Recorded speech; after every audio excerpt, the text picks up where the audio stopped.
here. How's it going? All right, I'm at the Hilife, and I'm gonna say hi. I was just on Reddit, RPan, just a few minutes ago, and anyway, no comments. Didn't work. So I'm tightening up a little bit closer to the camera, and because I don't want to talk too loud. I'm actually in Hilife Store, and it's pretty cool. And this gentleman over here, I asked him a minute ago if I sit over here and I'm talking, because I'm talking to my camera, would it bother him? And he said, no, it's not. Okay, so there's camera on fist bump to you, and I'm drinking Kirin Ichiban, like probably one of my favorite, if not my favorite beers. Really nice. Now, I don't know if you guys have been following what's going on with RPan. Dave is actually the one who suggested that I give it a try. It's funny because a couple of weeks ago when I was down in Kaohsiung, I had gone down there for just a quick meeting with the family, and I didn't really have time to stream. I did stream from the hotel. You guys remember that, with the ships and stuff. But that was it. I was walking around and I was having a conversation with Dave because he and I talk every day about something or other. And interestingly enough, he was talking about the requirements to live stream on RPan, on Reddit, and I know it has to do with comment karma, and I'm not real familiar with how much it takes. So he said, what you do is you go into a broadcast, and up in the upper right hand corner is a plus sign, and this is YouTube. No, this is YouTube, and it's RPAN because it's Reddit Public Access Network, RPAN. And so if you press the plus sign and ask you to continue, to pick a subreddit to stream to, then you're all set and you can do it. Let me show you something, because this was I'm going to show you the last two streams I did. Now this was last night. So it says Reddit Public Access Network. I had 116 unique watchers, 4 upvotes and no downvotes. But tonight, I had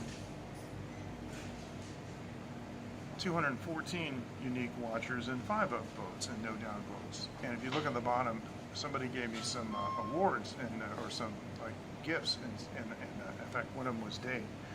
Now, the interesting thing is, on both of these broadcasts, the comments crapped out. Last night I saw 3 comments and it disappeared, and tonight I saw 2 comments and it disappeared. It's really, really annoying. I hate when that happens. And the whole thing about live streaming, the lifeblood of live streaming is comments.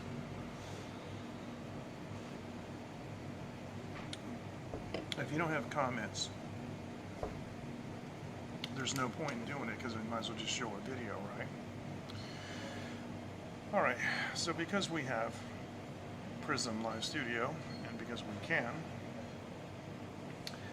I want to show you some food photos, because it's been a while. Let me show you some of the stuff that we've been enjoying.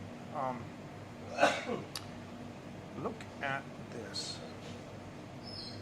That's a photo that I took at a Vietnam restaurant yesterday with my wife, and that's you can see a Vietnam coffee in the back, and on the right is an empty glass where I'm about to pour a lemon. So let me see if this should be like a close-up more of it. Yeah, and you can see that is a barbecued beef over like a rice vermicelli. Okay, that gentleman is leaving, so I can talk a little bit louder. And of course, you've got the lime, and There's the Vietnam sauce. Yeah, Wonton's place is looking pretty cool. We were over there the other night. And the interesting development about Wonton's, I just want to show the shredded salad. One of the most interesting developments about Wonton's place is that her sister doesn't seem to mind if I photograph her anymore. She used to run from the camera. These are like a shrimp roll, like that.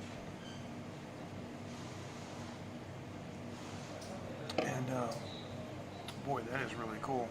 I'm going to turn this. This is, okay, there we go. Table is rocking. What is this? Oh, that is a deep fried, I know, it's amazing. This is a deep fried fresh roll. You know how the Vietnam food has the fresh rolls and they have the the deep fried spring rolls. Well, this is a fresh roll. And it really looks nice, doesn't it? It's really something. All right. I got a couple other interesting things.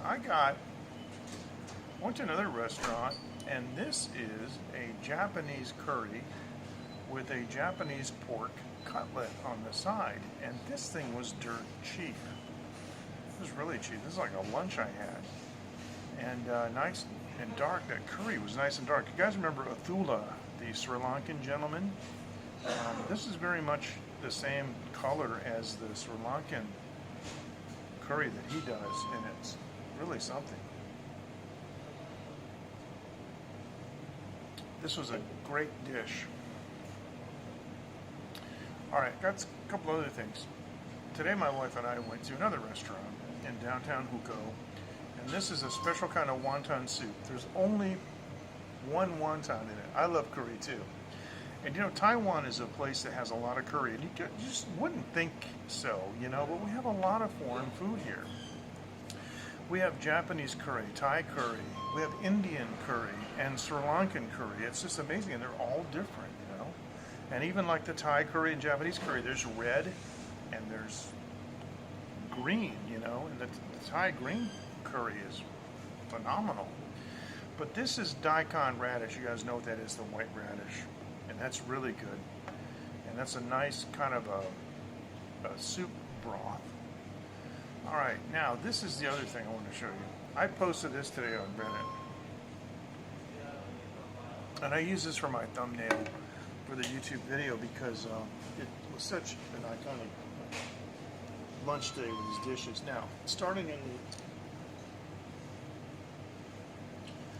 at the top, the green dish at the top, left of center. These are sweet potato leaves. And they have braised pork on the top to sweeten it. And boy, is it something. That dish was great. That's a double order. And the double order cost about $4. All right, now the next one. This is sliced pig ear, and that's garnished with shredded ginger and cilantro. My goodness, what's going on? My pronunciation. Cilantro. Oh yeah. Now this other dish is very interesting because there's a lot of stuff on it. Right there in the center is a deep fried tofu. Now you can see the shredded ginger. But underneath that are a couple of different kinds, different cuts of beef and pork, and there's even a couple boiled eggs in there. You watched a cooking stream on Haps? Wow, that's amazing. You know, wow, that might have to go on Wikipedia, that somebody actually got a chance to like watch something on Haps. Because my goodness. Yeah, some of them aren't. Yeah, some of them don't. Yeah. I was in the, there's a subreddit for Taiwan, and because I try not to load it up, but here's what I did. I posted a video about Jubei, and I got a lot of smart alecky comments, but I don't care. Then I posted a link to one of my late night videos, and I got like double or more than double the views on that. So obviously, automatically right away, if I post links to Reddit, it shows me that I'm going to get more views. And then today I posted that one picture, you know, and if you guys follow me on Reddit, I got a lot of positivity out of it, a lot of upvotes and a lot of comments. So I said, if you guys don't mind, I'm going to post more. I just didn't want to flood it with food photos, but they said, that's okay. Now here's one thing I want to do. There's a friend of mine that does industrial controls, and he's designed a new digital factory control system. But he also does robotics using machine vision. So I'm going to show you this little thing. Now this is interesting because, you know, when you're using robotic arms, you know, to pick things up and use them in a factory for assembly, right? Those systems can cost a tremendous amount of money, like hundreds of thousands of dollars.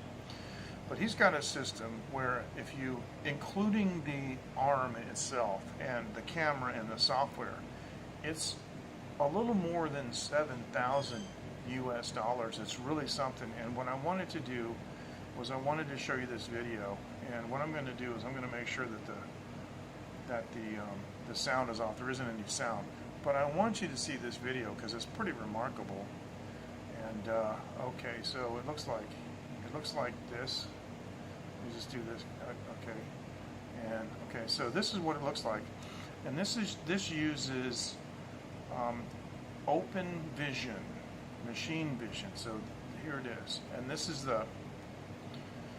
that is the back end, and you can just slide these blocks around to make whatever you want.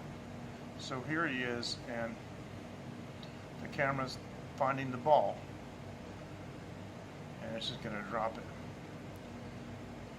But then he moves it to the corner. So now the thing has to look for it,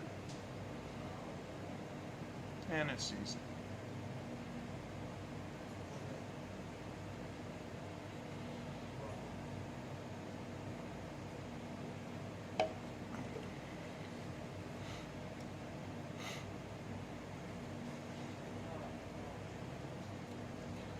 So this is really cool. I like this kind of stuff. This is fun for me. So I want one of these things on my desk. I want one of these to pour my whiskey. And I can tell that I want so many cc's of whiskey in my glass, you know.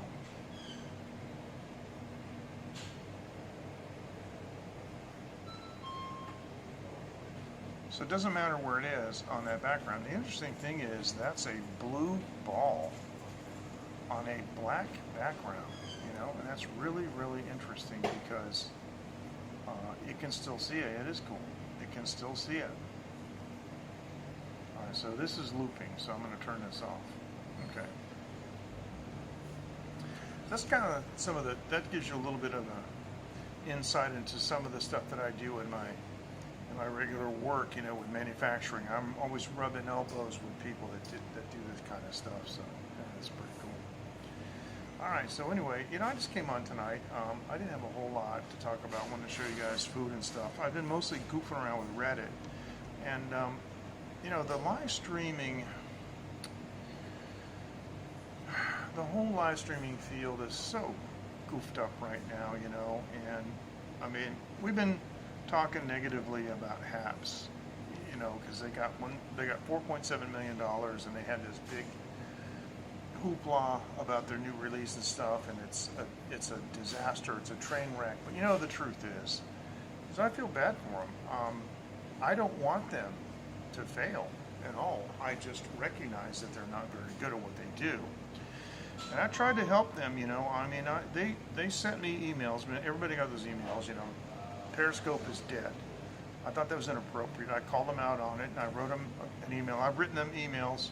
I have 3 HAPS accounts. I've written them emails from 2 of the HAPS accounts, and they blacklisted those. So They don't know about my third one. I'm not sending them any email from that, because when I get announcements from HAPS, I don't get them to the other two.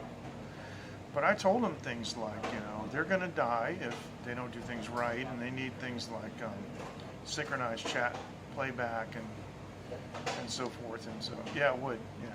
Well, they do that kind of stuff, yeah.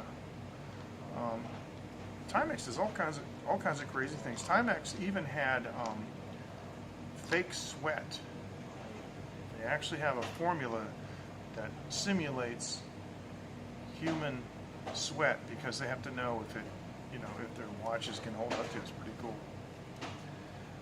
We actually got one of our engineers at Cybex worked for Timex, and we were going to test the finish on our treadmills, and he called his old pals from Timex, and they sent us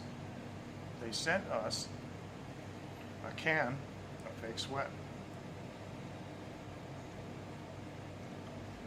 But getting back to HAPS, there's a big live streaming technology. There's a big discussion there in the HAPS section, and some of it isn't too nice. But I mean, I just want to go on record officially saying that I didn't want them to fail, but I saw that they were, and I called it. But it doesn't mean that I like it, and I'm certainly not gloating, because I don't believe in that. I think it's returning evil for evil. If you see somebody that's failing, a lot of people are like that. They love that when people fail and they make fun of them and stuff. But that's not me. I mean, the thing I'm kind of upset about was the arrogance. Gert Fistbump, how you doing? Well, I gotta tell you, the pig ear is really nice, man. It has a nice flavor, and most of the time in Taiwan, they're smoked. And smoked pig ear is just, it's really, really nice. Now I'm gonna back this off a little bit because I can do it. There you go. Oh, smoked pig ear is, yeah, really, really nice. So I'm drinking, drinking Kirin Ichiban tonight. No whiskey for me tonight. I got some Amaretto Di Serono, and I haven't had that in a long time. I got a nice bottle of that. Oh, that's like a ladies' drink. We talked about this before. Yeah, the problem with ladies' drinks is it's like, oh, this is great, and it's, and then you get up to go to the restroom, and yeah, the ladies' drinks. So I took a couple of little drams of that stuff tonight and cut that off. But over in livestreaming.technology, we have a discussion about HAPS, and you guys are welcome to weigh in. I'm going to tell you something right now. I don't think they're going to make it. I was on the air with JL the other night, and JL was even saying that, and JL is a user and a backer, but he wasn't talking bad, but he was just telling the truth. He can't broadcast. It's difficult. Things aren't working right, so. All right, now for those of you who have, they're pretty good. There's some Chinese restaurants that you can get them. They may have them for, the chef and the staff only, but if you ask them for pig ear, and they're sliced, and there's a little bit of cartilage in them, and you can eat cartilage, and cartilage is actually a good building block. If you eat like chicken cartilage and things, it can help with your own joints, to mitigate arthritis and stuff. And those are good building blocks, and it's a little bit chewy. It's pretty cool. But for those of you who have stories that you would like to tell about what happened to you with COVID-19, I've also started a forum called thepandemic.community. It is a non-censorship platform. You can only get censorship if you're an idiot. You're only going to get censored if you're mean to other people. And there are some rules, and they're very, very clearly laid out. You can't give people advice, and you can't tell people what to do. But other than that, you can tell people what you would do, things like that. It's important. And the site has no stance. It's not an anti-vax site. It's not a a promotion site either. But what it is a place where people can tell their stories. And I wrote something on it today because I noticed something. Now, I've had 2 shots of the locally produced Taiwanese COVID-19 vaccine from Medigen. Now, you guys know another very famous Taiwanese live streamer, and he took it too, and his whole family took it, and they didn't have any reaction at all. It used to happen to me. After my second shot, I felt really lethargic for a solid week. I mean, I don't really have to work, but that doesn't mean I don't do anything. But fortunately, I was able to lay in the rack for longer than I normally would. I don't like to lay in the rack all day. In fact, the biggest problem that I have is I hate sleep because I think it's a waste of time. And I generally get between 5 to 6 hours of sleep per night, and it's not enough. And then I go that way for 3 or 4 weeks, and then I start having intellectual problems and I can't think, and then I crash for a weekend and I sleep 12 hours, for 2 days in a row, then I'm back to normal. So when I lay in the rack, I don't like it. And it took me about a week to get back to where I had my normal energy level. You guys know me. I've had my age scientifically reversed at the Sears Institute of Anti-Aging. I take 30 supplements a day. You guys know me. I've never had an energy problem, right? Excuse me. Well, I was like moping around. The last couple of whiskeys that I've tasted, and when you eat food and you're just normally enjoying things like, you have a handful of peanuts or something, you don't really notice anything. It's just like listening. You don't notice anything's wrong with your hearing until you have to critically listen to something. And I've been trying to do some of these deep flavor tests, and I'm like, something's different, man. I don't know what it is. And like yesterday, I tried the amaretto, and I tried it today, and it tastes completely different. And I did a taste test on the Nakandu, and it was like, there wasn't anything there. Now, don't ask me why. And Gert, you're about to start laughing. But I was in a store, and I saw the Johnny Walker Sherry edition. And I don't like Johnny Walker because I think it's cheap production whiskey, and I don't like that stuff. But it was actually inexpensive, and I do like sherry. So I decided to give it a try. And it does some kind of a anesthesia where it makes my lips numb, like I've got an allergy to it. I don't get it. But, this is Johnny Walker, and I don't smell or taste even one, nothing. Not even 1 ppm of smoke. I'm like, what's going on? Because it says the tasting notes would be, sherry wrapped in smoke. And I'm like, I don't taste the smoke.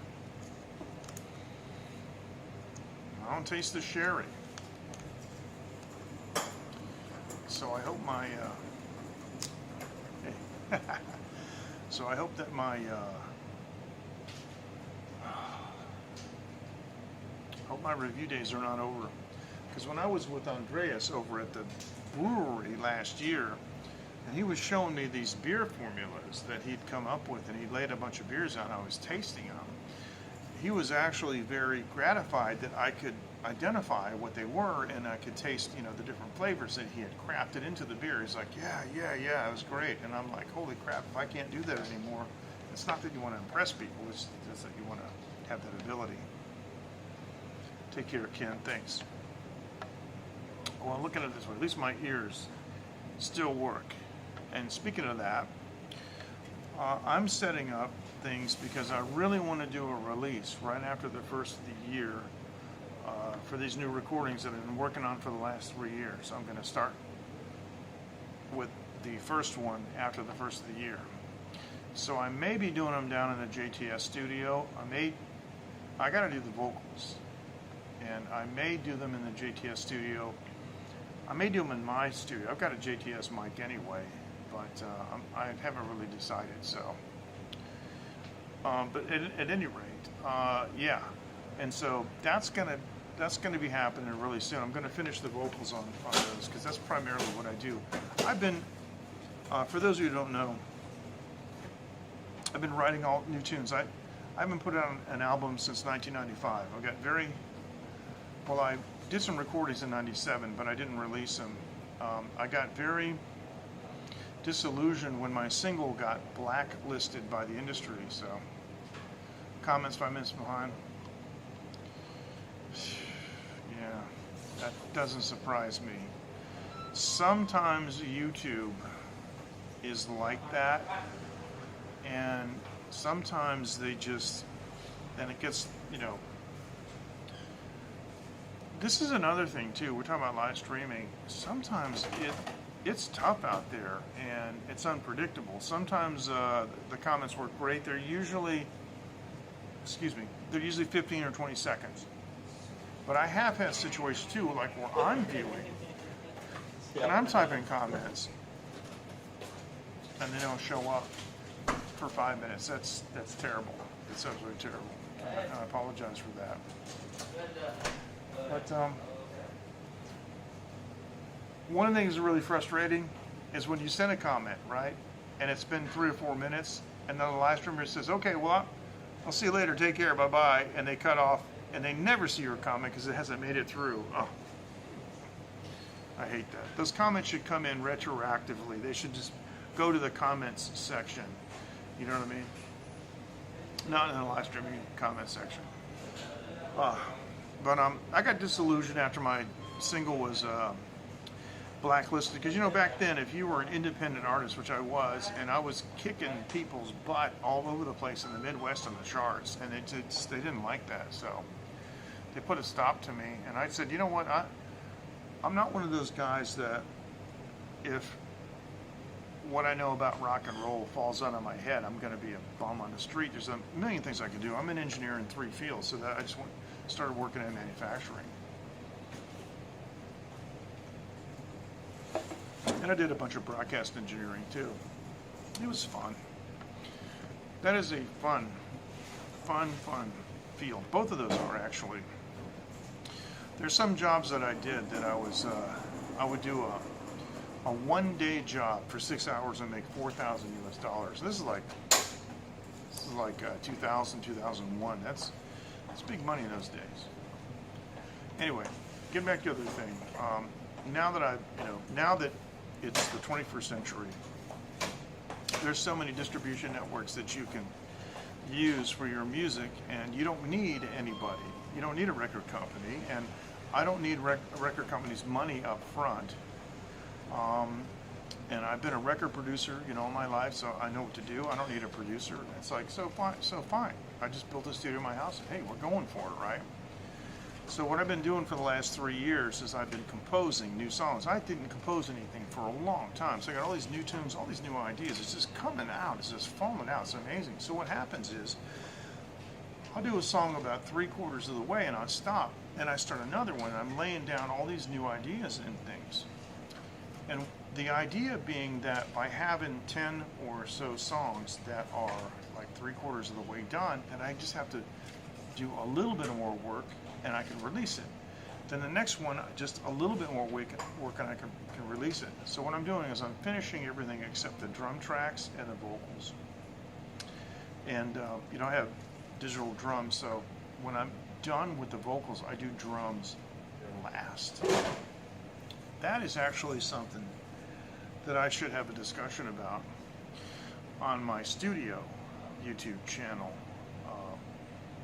about producing. And see, when you have a band, and those of you who have bands or you're a solo artist, this is gonna apply. You guys are gonna hook this up right away. If you listen to like Queen, some of their recording sessions, and I have many Queen recording sessions in my studio at home, and I can listen to the basic tracks. I can listen to the drum tracks. If you listen to the drum tracks, you can hear Freddie Mercury's piano. That means they were done at the same time. And the reason you can do that is because with the band, you can rehearse things together. Let's try this, and they all play together. Let's try that, and they work it out. When you're a solo artist, you can't do that. You don't have anybody to work it out with, so you put things down on tape. And well, it's digital, but you know what I'm saying. You record things. I'm just dating myself. You record things. Hey Matthew, fist bump. How you doing, bro? So then you try things. See, I'm always trying things. It's my studio is kind of like a scratch pad. I'll try any weird kind of bizarre thing, and if it doesn't work, just erase it. It's easy. Just click and delete. Now, the problem is though, is because you didn't work it out in advance with the band, you don't necessarily know things like what you're going to do with the vocals. You don't necessarily know what you might do with keyboards and guitars, because these things are developing one at a time, right? And I learned the hard way as a producer. I do drums last, whereas if you're in a band, you do them first. It's part of what we call the bed. Most of the time you start out with just bass and drums. The bass may not even be a keeper. If you've got a guitar, that may or may not be a keeper. It may be just something for holding time, right? So, really? Oh, that's interesting. Okay. Well, Gert, what I heard that Johnny Walker Blue was really good. Now, I had the green. That's the malt. And I had the green in Thailand. Gosh, 10 years ago, more maybe, and I didn't really like it. Oh, I want to try that though. I want to try that. And thanks to you, my friend, I know about those fantastic Indian whiskeys. Now, my friend Ashish that I mentioned is going back to India. He's going to bring me some old monk, but I'm going to have him snag me some of that Indian whiskey. I can't wait to try that. We got to get over this pandemic. I need to go to India. It's 6 hours away from here, It's an afternoon flight.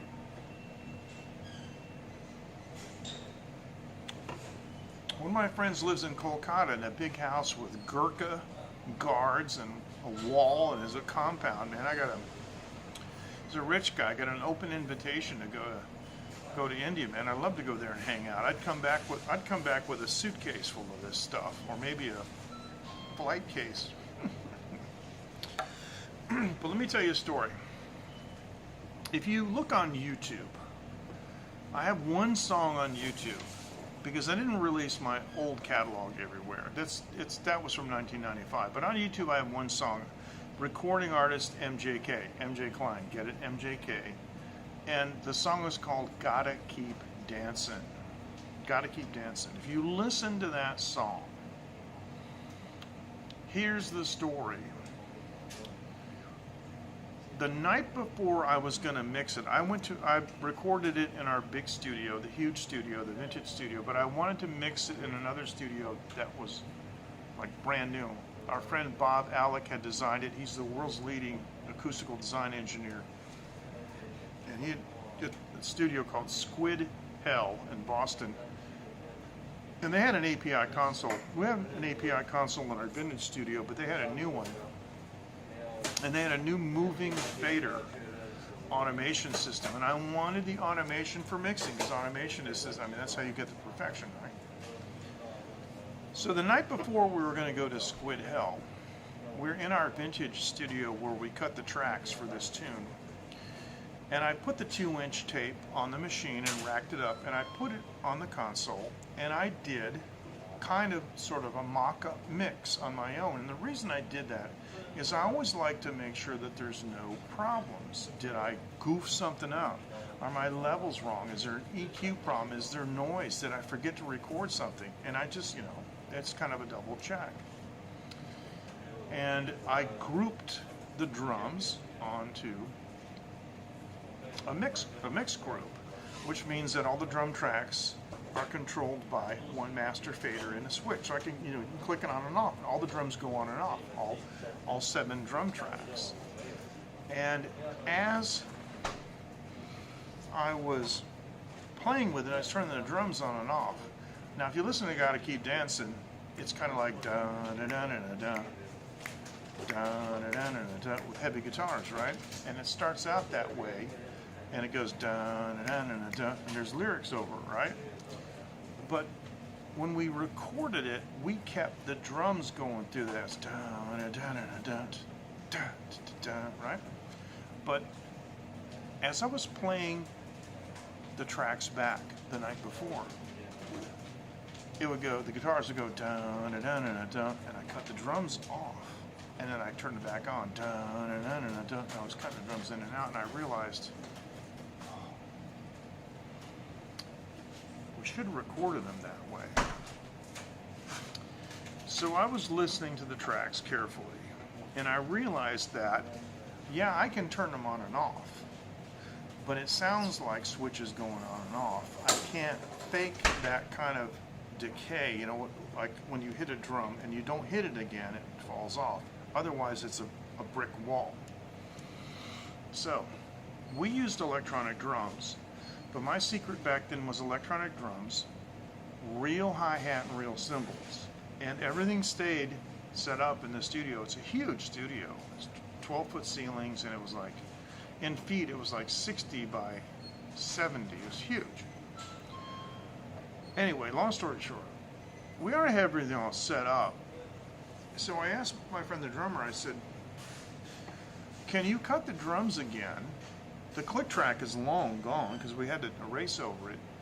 But do you think you could cut the drum tracks again along with the finished song? And he's like, yeah, no problem. Because it starts out with guitar, so he doesn't really need the click track. So I said, okay, so here's what happened. We set it up, and we got, I got the kick and snare, tom sounds, everything from electronic drums. The overheads were coming in, on the mics in the room, hi-hat on the mic. And we said, okay, and I committed to it, because this is tape, and you can't do a Control-Z like you can in Reaper or Pro Tools or something and just go back to what you had. You erase something, man,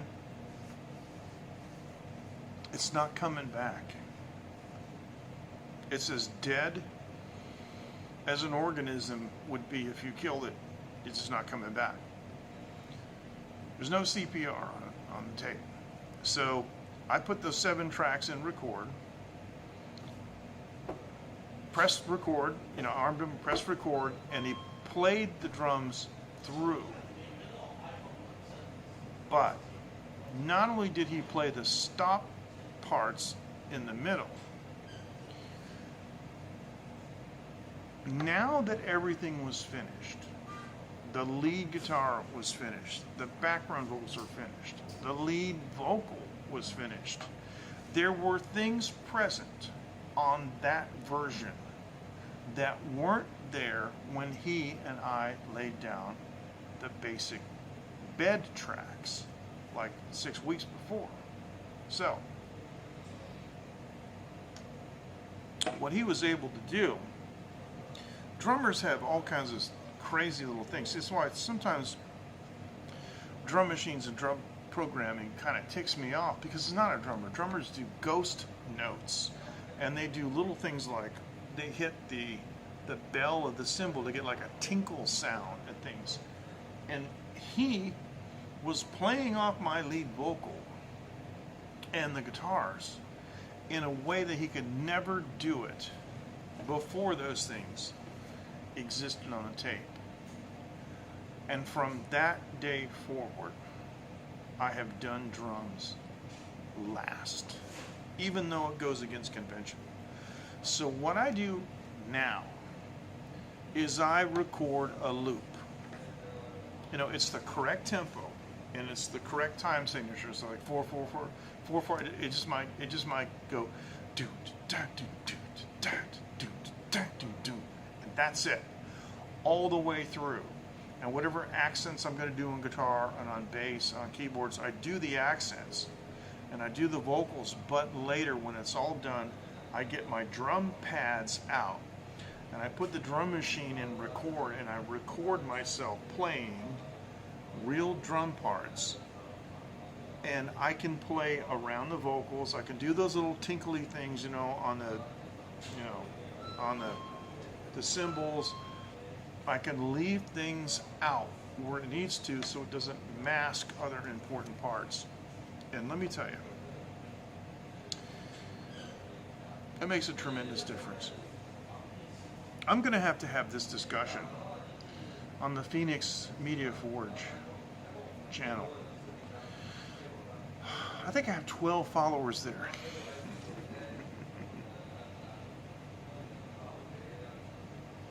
That doesn't matter, because the kind of production that I do is not for everyone. Glen Scotia, Victoriana. Oh, that sounds great. I'm going to look that up. Glen Scotia, Victoriana. That sounds... And when you say absolutely stunning, wow. And cask strength, wow. That's going to... Yeah, so you probably add a little water to that. But man, oh man. I'm surprised, though, about the green label. I'm going to have to try that again because, you know, I tried it 10 years ago, and you know how it is. Tastes change, right? I mean, especially with things like barbecue and strong flavors. I know when I was younger, I liked sweet, you know, barbecue sauce. J-Boy, how you doing, bro? Good to see you. All right. Yeah, we're at the Hilife, and I spent my last 120 NT. These were 60 bucks, or 60 NT bucks, so this one beer was $2, $2. So, yeah. J-Boy has things in India, man.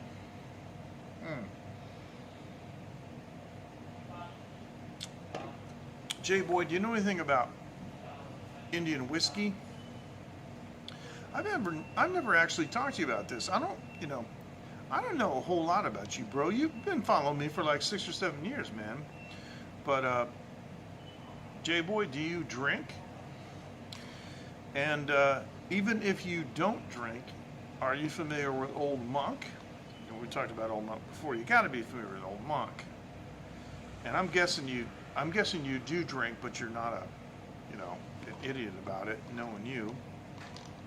Very level-headed and modest person, but because Gert from Whiskey Lover Society, by the way, you guys, you gotta follow him, okay? And he does what he calls the no BS whiskey reviews, and it's no BS, it's straightforward.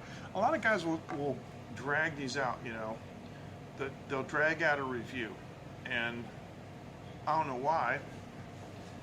I think it's because some of the reviewers make it about them, you know, but he does this straight to the point, no BS, and I found, it's been my experience that Gert's observations are dead on, you know. So if he says something's like this one here, the Glen Scotia Victoriana, he says it's stunning.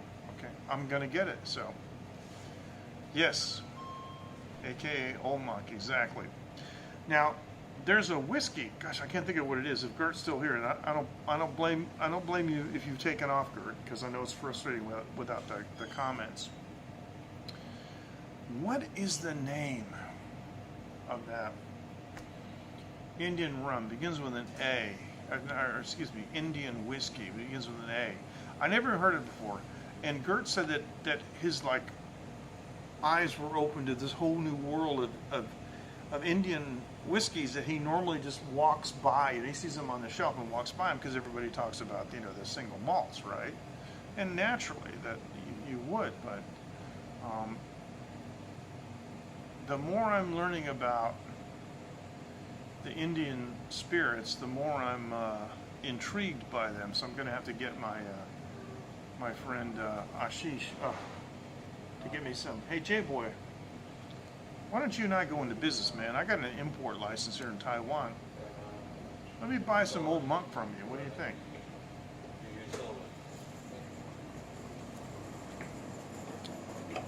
Every single bottle of old monk that I saw has the province name on it. And they say that it's not for export. So you are a resourceful young man.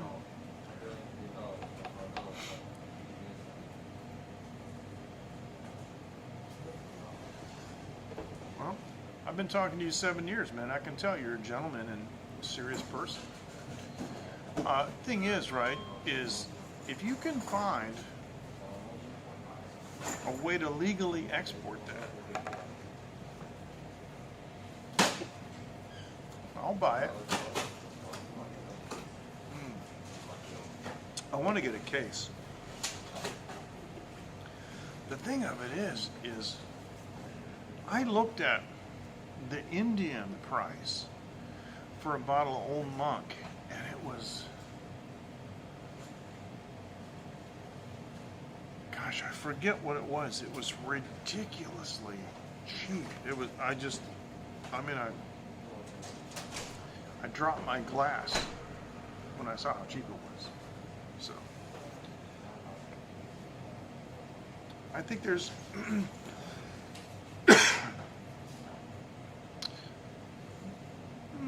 yeah. I mean, you just do your, do the normal thing, but, of course, if they want tea money, it's different. And I've been doing business in Thailand and did business in Philippines, and they always want the tea money, and I don't do that. I don't go for that, but yeah. Foreign exchange, it is cheap, yeah. But, no, as long, they take their cut, and that's fine, and they leave you alone. But, it's cheap enough that there's profit there, so. There's a couple, see, the problem is there's several things that I would like to do. I would actually like to be a dealer in a couple of different things, like Cabela's, the people that make my Bush shirts and stuff. I talked to them about 12 years ago about being a dealer for them in Taiwan, and they're completely open to that. I just never did it. Yeah, what I'm thinking about doing is importing a bunch of it and keeping like, a private stock and then selling the rest. The other thing though is you have to educate people about what it is, but that shouldn't be too hard. I have introduced a few people to it around this area, but the problem is it's so rare. The most Old Monk that I've ever had at one time was Ashish gave me 2 bottles of the 7-year vatted, and he gave me one of the Old Monk Supreme. And the Old Monk Supreme it's a bottle shaped like a monk with a plastic head on it.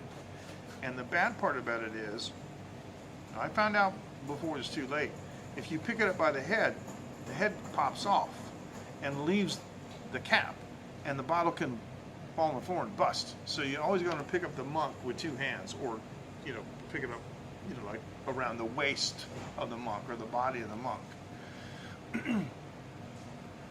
And you guys can see all of this on the internet, on images. But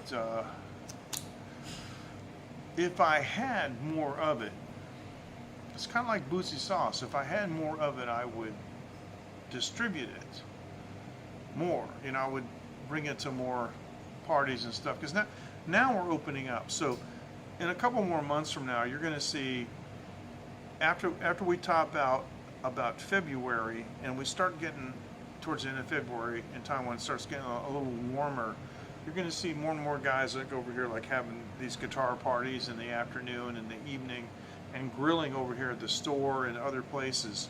And the booze is going to be flowing, because people are sick and tired of this pandemic, and they want to have parties and they want to get out and do things. And so if I had some Old Monk, I would bring a bottle down there, and these guys would fall in love with it. Actually, I could get, more than likely, I could get the boss lady over here at the Jar Jar store to carry it, and it's really cheap. And even if you step on it a couple times, it's still inexpensive. But it's really, really good. And Dean, have you had it? Because Coco got it, remember? And Bernardo bought some too, and he liked it a lot. But it has a butterscotch flavor. It's dark rum. It's almost black. It looks like motor oil. It's molasses. And it has this butterscotch flavor. And if you want to cut it, if you want to mix it with something, and you mix it with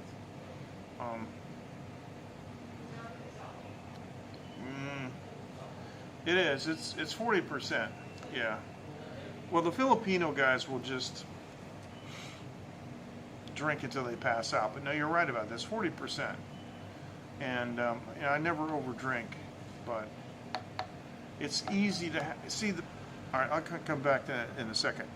If you use Sprite as a mixer for Old Monk, and maybe a dash of soda water just to cut the sweetness of the sugar down, because Old Monk is naturally very sweet, but it's not actually sweet. It just, it's not glycemic. It's not like they've got a bunch of sugar in it, like Fireball. And so you can safely drink it, and not worry about blood sugar and that kind of stuff. But it is so easy going. I mean, it is so, it's so easy to drink that it's like a lady's drink. So I do. Unfortunately, that's not a thing to be proud of. I am a professional musician, after all, and I've played in hundreds or thousands of bars, whatever. The problem is that I had some friends of mine over, and they'd never heard of it. They're from the States, and I said, I want to introduce you to something really amazing. And I had a shot glass, and I poured a little bit of Old Monk, and I had his husband and wife, and he's like, oh, this is great. He says, you got to try this, honey. And she smells, she's like, oh, this is unbelievable, right? I said, okay, we take a little sip of it. And she goes, oh, it's too strong. I said, right, but I wanted you to taste it, without, just took a little sip. I wanted you to try it. Amrit.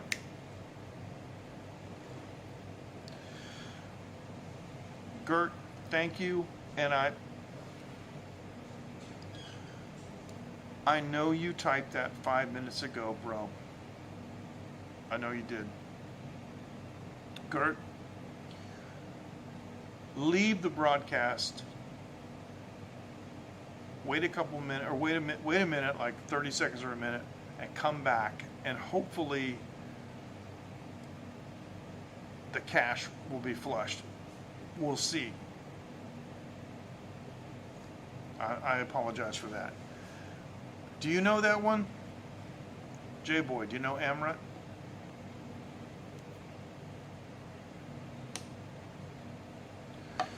But it is. See, a lot of other places around the world sell it. If you go to these different online sites, they all sell it, but it's guys like me that are private entrepreneurs that buy it. I feel strongly that if I went to the Old Monk Distillery, I feel strongly that I could convince them to give me a license to sell it. Have you heard of Amrit? Because that's the one that I want to get. That's the one that Gert said that completely took him by surprise. He said it's a fabulous, fabulous whiskey, and I want to try it. It's a malt whiskey. Anyway,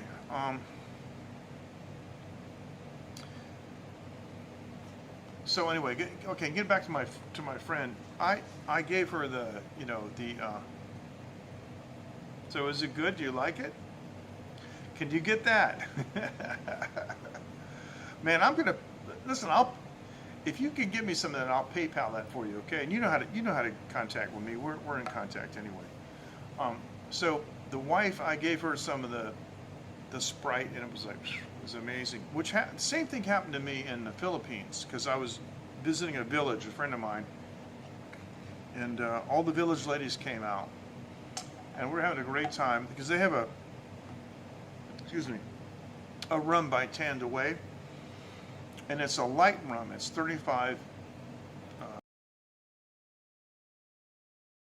It tastes like butterscotch in a bottle, and these ladies in the village were pounding this stuff down, and it's 52 pesos for a 700 milliliter bottle, which is like $1.25 US.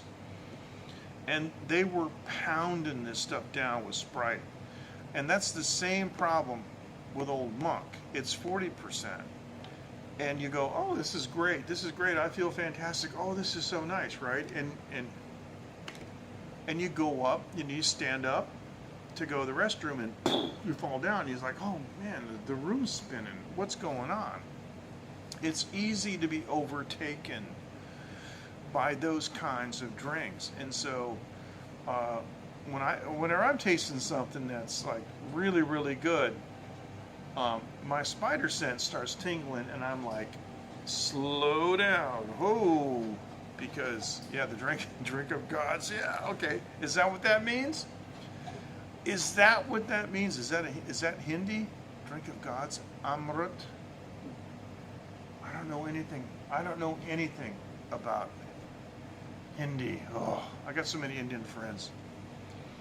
Actually, I learned a couple of Hindi words, but it's all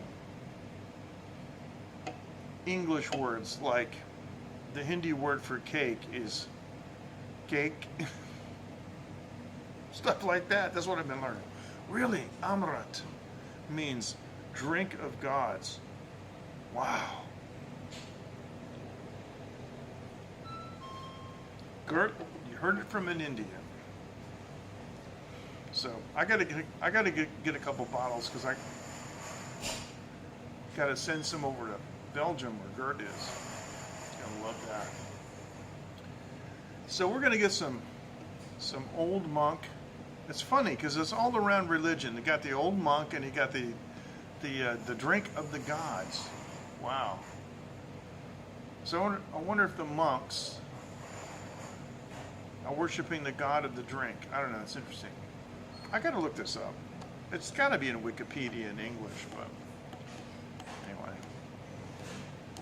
So, all right, J-Boy, I might have to do an expedition to India, okay? So you can be my guide, and I'll pay you. But I had a blast in the Philippines with the T5 and the light. Boy, oh boy. Yes, I do. I live in Taiwan. A lot gets lost in translation. The nectar of life. Is the Indian name for Old Monk literally Old Monk, or did they change it for English? That's an interesting question, because a lot of times the products that they have in Taiwan or in Asia in general are not the same, names. They change them, for English. So similar lines. Okay, interesting for the nectar of life. Okay, that's interesting, because not everything translates, and especially there's a big cultural weight to it, and it's hard for people to relate to it. It doesn't work that simple. Okay, Old Monk is Old Monk. It's legendary. It is legendary. It is legendary. But I heard that they almost went out of business. So, I know one Indian woman in Taiwan, right? And I haven't seen her for like 10 years, but she and a man she was dating, Indian man, came over to visit our home, and I said to her, do you know what I have? She said, what? I said, look over in my cabinet. I have Old Monk. And she said, Old Monk. And this is funny, J-Boy. She says, why are Indian men so crazy about Old Monk? Because where she lives, she said she would hear the men always talk about they go nuts over Old Monk. Hey, you got Old Monk? Oh, let's go have a drink. You know, where's Old Monk? And she said, why is everybody so crazy about Old Monk? And I said, sit down.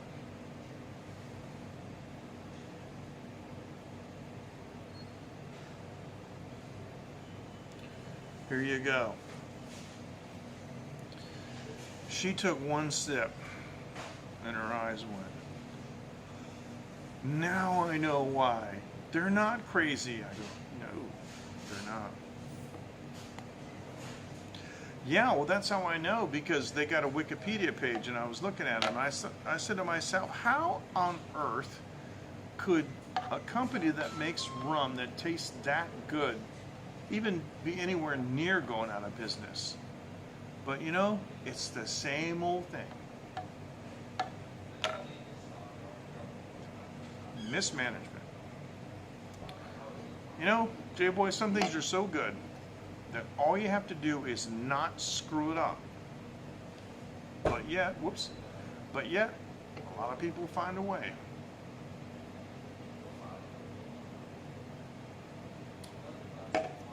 We've all seen that, where there was like something that was just like a huge hit, you know, couldn't miss, but so-and-so messed it up.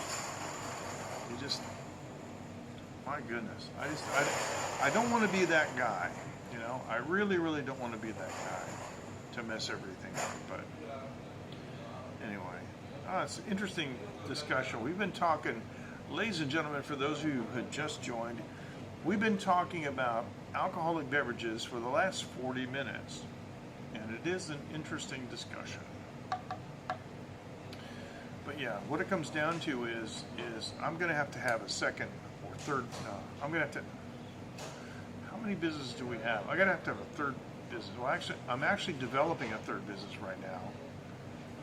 It's going to come under the umbrella of the first one, but because I'm designing a new line of recording studio furniture, you know, the desks that you can put your mixing console in or your interface in and all your equipment in and stuff like that. And so I've already got the factory lined up, and they're standing by, ready for them to get ready. They're ready for me to give them the final dimensions so they can start laser cutting pieces and welding. That's going to happen in January. But I can see that there are some audio products that I would like to distribute too. But problem is I want to do too much. And you know, I'm at the point where being 65, I should be slowing down.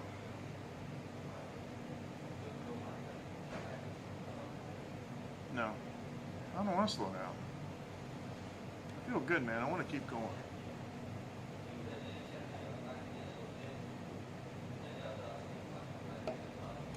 All right, so maybe I should start a company in Taiwan called J-Boy Liquors, and you could just be my my supplier over there. Anyway, the other thing we can do too is sell commodities like spices, you know, from Vietnam. There's a big demand for that, but I got to recognize that I can't do everything. Yep, that's how it is, bro. That's how it is. And you know something? You guys know me, right? And I know if you saw a live stream and I was in a plane, you know, with a helmet on and a GoPro camera, and I go, okay, you guys, I'm getting ready to jump out of this plane. I'm going to go skydiving, and we're going to live stream me skydiving. There isn't one single one of you that would say, oh no, MJ, you're too old. Because you know me. But I got to tell you, those guys that I saw back there, I was on the Reddit stream. They just saw me. They were at the Vietnam restaurant. But the thing is, right, if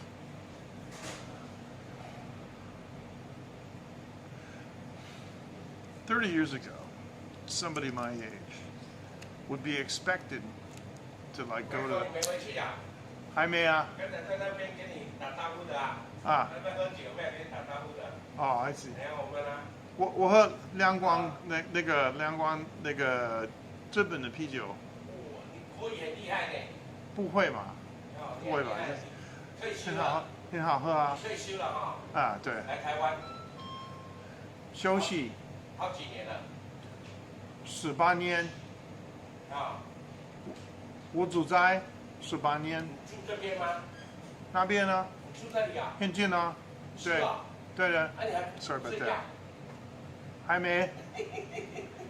刚才走过来说，哎，刚才那个不是我们打招呼的麦克吗？我说对不对？对，我。Sorry about that. Sorry. 谢谢啊，bye bye. Sorry about the guy was talking to me. Yeah, exactly. See, exactly. But you know, like 30 or 40 years ago, somebody my age would be expected to go to the retirement home. You know, it'd be really old. But it's not like that, you know. But I'm gonna tell you, I gotta be honest with you. I gotta lose more weight. I lost a bunch of weight. You guys know that. You guys were with me when I went through when I had to do like when I was doing my fasting and I lost 10 kilograms and I got in a bout of depression.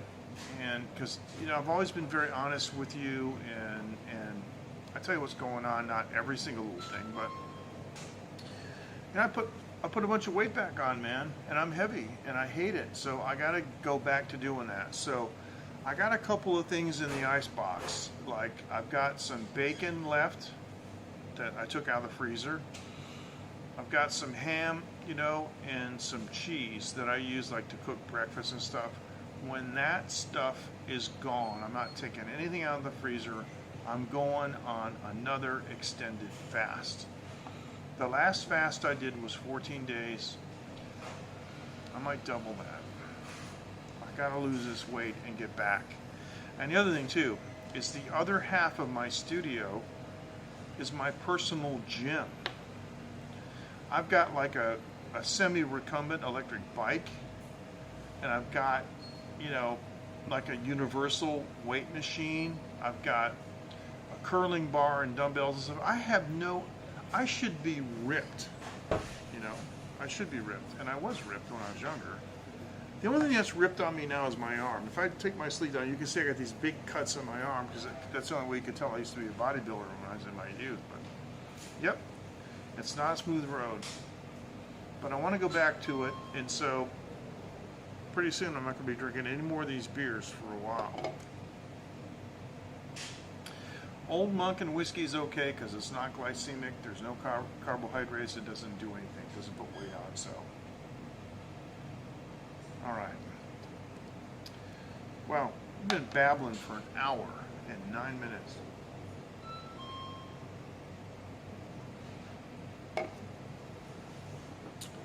So there you go, J-Boy. If I told you I was going to go to the racetrack, so you got a live stream and I got my helmet on and I'm in a souped up GT3 GTR. Okay, we're going to go to the racetrack. What would you say then? Would you say, oh, you're too old? Would you say that? No, you wouldn't. So yeah, that's where I'm at. I think it's 12:26. I think I'm going to call it a night. I got to get some sleep, and I got a couple things I got to do tomorrow. So, you guys take care. Thank you so much for joining. I appreciate you staying with me, and of course, you know, I love you guys, and worry about what's going on. Exactly. Thanks, Matthew. Give Grayson a hug and a kiss for Uncle MJ, would you please? Thanks, Matthew. And you guys take care, and we'll see you next time. Thank you so much. And I've been experimenting with RPAN, but I'm always going to be, you know, going back to YouTube, so don't worry about that. And we'll see you guys in the Line group. And J-Boy, if you use Line, the app, Line, let me know, contact with me, and I'll send you an invite to our line group, okay? And it goes for you too, Gert. I don't know how many people actually use Line. L-I-N-E is the name of the app. It's kind of confusing as it say, contact me online. It's like, could be contact me on Line, the Line app. Dean's there, and many others are. So, oh, Line is banned? Line is banned? Okay, before we go, why? Line is from Japan. It's not from China. Why is Line banned?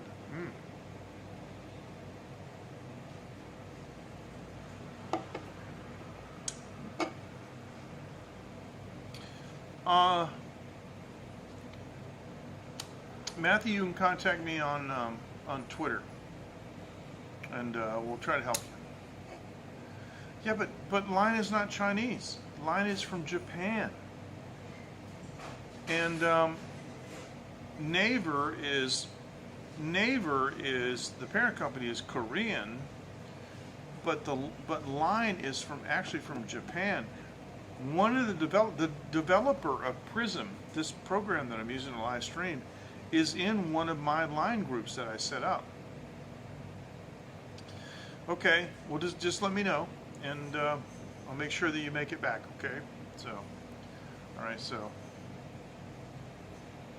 yeah, we'll check it out, J-Boy. If you can download Line from the App Store or whatever, contact me on YouTube, and you can join the group, because most of the live streamers that are in there, and I can add you to the live streaming, the live stream tech.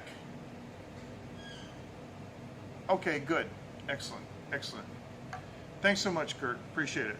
And so, J-Boy, I know you joined livestreaming.technology, but please feel free to go ahead and post some stuff there. I actually wrote an article today about using YouTube Shorts and some strategies that you can use YouTube Shorts for building your channel. And one of the techniques that you can do, looping. Check that out, livestreaming.technology. And if you have a COVID-19 or any pandemic, it doesn't matter, it could be bird flu story, just pandemic community. Yeah, I know, but here in Asia, we use it for everything. You guys take care. Thanks so much for joining in. We'll see you next time. Thanks for hanging in there, you guys. It's been a real pleasure. So, see you next time. Bye-bye. That's fantastic.